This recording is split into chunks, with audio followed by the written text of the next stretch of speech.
7 today, lawmakers in Washington will discuss the criminal case surrounding Umar Farouk Abdul-Muttalib.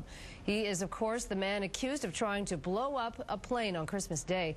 Joining us on the phone this morning, Congresswoman Candice Miller, who is also on the House Homeland Security Committee. Good morning, Ms. Miller. Good morning, Cam. All right, so perhaps first on the agenda for you, to ask officials why Abdul-Muttalib read his Miranda rights and offered a lawyer, because, you know, he actually was talking to the feds. He was giving details about what he knew, and then he just stopped talking. That's absolutely right. I'm particularly focused on how we can make sure that all terrorists who are apprehended in the United States are immediately turned over to the military. They should be treated as enemy combatants, because this was not a criminal case. This guy is not a common criminal. This was an act of war. So I believe that he should have been interrogated immediately by the military with the very most aggressive interrogation methods that this administration would allow. And instead of that, we gave him not only one, but actually 3 court-appointed, taxpayer-funded attorneys, the best medical care available. I think, Cam, we lost very valuable time and valuable information as well. This was a mistake, I believe. I think he should still be turned over to the military, but we've already lost that information. But we need to be focused on how we go forward, and don't let this happen again. Right, and you know, you are not alone in your belief. There's a growing number of politicians out there who have criticized that decision to treat this suspect as a civilian, you know, following that foiled attack.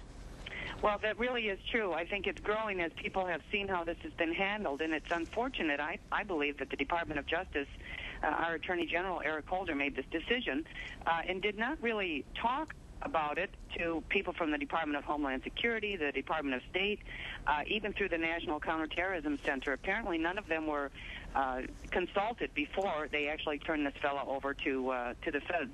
And, you know, nothing against the FBI. They do a great job, but that was not the proper venue for him.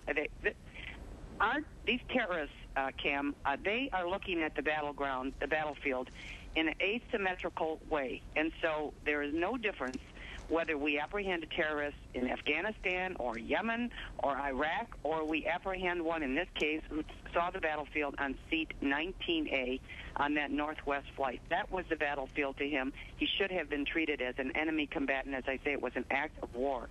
Right. You know, originally President Obama has said there is no one person responsible for letting this incident slip through the cracks. Do you agree?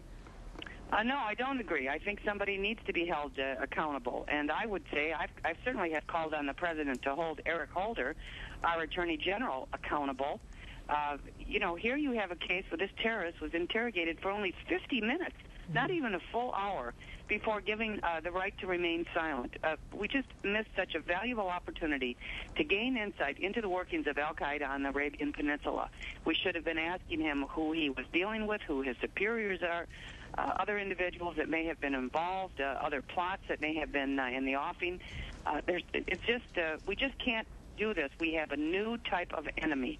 This is not like conflicts that we have had in the past.